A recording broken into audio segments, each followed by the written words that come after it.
Julien Chapdelaine pour les fonds de recherche du Québec. Vous savez, le scientifique en chef là, vous a tous invités à participer et à écouter la prestation des artistes et le micro ouvert qui aura lieu vendredi, le 28 septembre, sur sa page Facebook, mais également au Monument national à Montréal. Là, Science Muse, fabrique de récits. Et j'ai la chance d'avoir l'artiste qui est là, Bureau Beige, et la chercheure Colette Brun.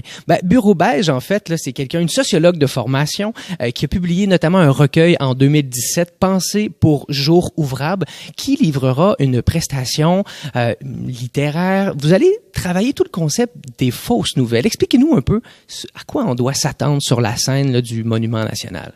Les recherches du Centre d'études sur les médias, ils montraient en fait différentes facettes des fausses nouvelles.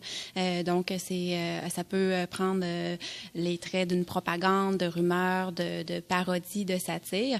Donc, moi, ce que j'ai fait, c'est que j'ai pris en fait une vraie nouvelle et puis je la décline de 4 manières différentes là, pour montrer un peu comment une nouvelle peut être créée, fabriquée. Et les gens vont voir que le ton que j'adopte, ils le lisent probablement présentement dans certains articles. Donc, ça va leur permettre aussi peut-être d'être sensibilisés au contenu là, qu'ils consomment dans les médias chaque jour. Et on doit s'attendre à une collaboration du public. Allez-vous les interpeller? En fait, ils vont être interpellés, mais pas nécessairement. Je vais pas leur demander de participer. Par contre, dans le 5 à 7 qui va précéder la lecture, on va être ensemble là, pour travailler justement des fausses nouvelles ensemble, créer des titres, créer une fausse nouvelle. Donc, c'est plus la collaboration va être là. Puis c'est sûr que la lecture que je fais, ensuite, il va y avoir un micro ouvert. Donc, les gens vont être invités aussi à lire leurs fausses nouvelles s'ils le veulent. Et parlons-en de cette collaboration parce que Colette Brun, vous êtes professeure, vous êtes chercheure à l'Université Laval au département d'information et de communication, mais également directrice du Centre d'études sur les médias. Et là, il y a une artiste qui vous approche et vous dit « J'ai le goût de faire une œuvre dans le cadre de cet événement-là ». Comment vous réagissez et qu'est-ce que vous pouvez lui apporter là?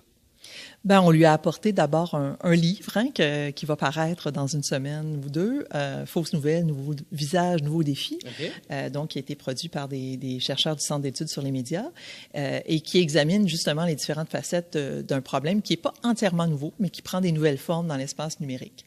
Alors, c'est sûr que je m'attendais pas, quand on a amorcé cette collaboration-là, qu'on allait inciter le public à créer lui-même des fausses nouvelles. On est plutôt dans une logique de combattre la fausse nouvelle. Mais je pense qu'il y a quelque chose d'intéressant là-dedans parce qu'on est dans la déconstruction des codes, des formes. On est quand même dans la réflexion. On dit que la meilleure façon d'apprendre quelque chose, c'est de le faire. Donc, je pense que on vient d'assister à une répétition générale, si on veut, là, de son texte. Et on perçoit quand même des éléments de notre recherche qui sont présents là, dans ces écrits, même si ce sera peut-être pas nécessairement perceptible comme tel par le public. Je pense que ça va les aider à réfléchir.